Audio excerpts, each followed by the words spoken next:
जय जय श्रीमन्नारायण। मैं सीता श्रीनिवास। आज मैं आप सबको जितिया व्रत की कथा बताने जा रही हूँ। ध्यान से सुनिएगा। नर्मदा नदी के पास एक पंचवटी नाम का नगर था। वहाँ के राजा का नाम मलाई केतु था। उसी नर्मदा नदी के पश्चिम और बालूहटा नाम की मरुभूमि थी। उसमें एक विशाल पेड़ पर चील रहती थी और उसी पेड़ के नीचे एक सियारिन भी रहती थी। चील और सियारिन दोनों ही पक्की सहेलियां थीं। कुछ महिलाओं को जितिया व्रत करते देख चील और सियारिन ने भी व्रत करने का संकल्प ले लिया और दोनों ही भगवान श्री जीमूत वाहन की पूजा और व्रत करने का प्रण ले लिया। जिस दिन दोनों को व्रत रखना था, ठीक उसी दिन शहर के एक बड़े व्यापारी की मृत्यु हो गई और उनका दाह संस्कार वहीं मरुस्थल पर हुआ।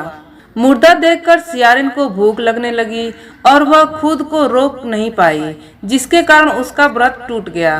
परंतु चील ने खुद पर संयम रखा और पूरी श्रद्धा और नियम से अपना व्रत पूरा किया और अगले दिन व्रत का पारण भी किया। उसके बाद अगले जन्म में दोनों सहेलियों ने पुत्री के रूप में एक ब्राह्मण के परिवार में जन्म लिया। उनके पिता का नाम भास्कर था। चील बड़ी बहन और सियारिन छोटी बहन बनी। बड़ी बहन का नाम शीलावती रखा गया और उसकी शादी बुद्धिसेन के साथ हो गई। छोटी बहन का नाम कपूरावती रखा गया और उसकी शादी उस शहर के राजा मलाय केतु से हुई और छोटी बहन कपूरावती कंचनवटी नगर की रानी बन गई। अब भगवान जीमूत वाहन के आशीर्वाद से बड़ी बहन शीलावती को 7 पुत्र प्राप्त हुए, लेकिन कपूरावती के बच्चे जन्म लेते ही खत्म हो जाते थे।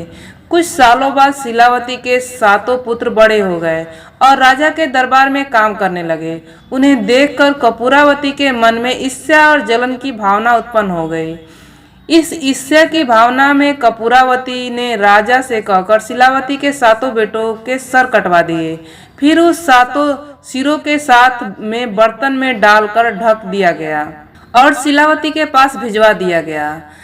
यह सब देख भगवान जीमूत वाहन ने मिट्टी की सहायता से 7 भाइयों के सर बनवाए और सभी सिरों को धड़ से जोड़कर उस पर अमृत छिड़क दिया, जिसके कारण वे 7 भाई फिर से जिंदा हो गए और घर लौट आए। रानी ने जो कटे सिर भिजवाए थे वह सब फूल बन गए।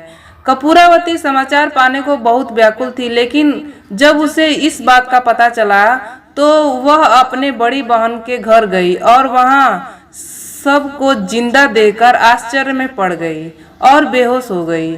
जब कपूरावती होश में आई तो उसने अपनी बड़ी बहन से यह सारी बात बताई और अपनी गलती का पछतावा किया। भगवान जीमूत वाहन की कृपा से बड़ी बहन को पूर्व जन्म की सारी बात याद आ गई और वह अपनी छोटी बहन को उसी पेड़ के नीचे लाकर पूर्व जन्म की सारी बातें सुनाई।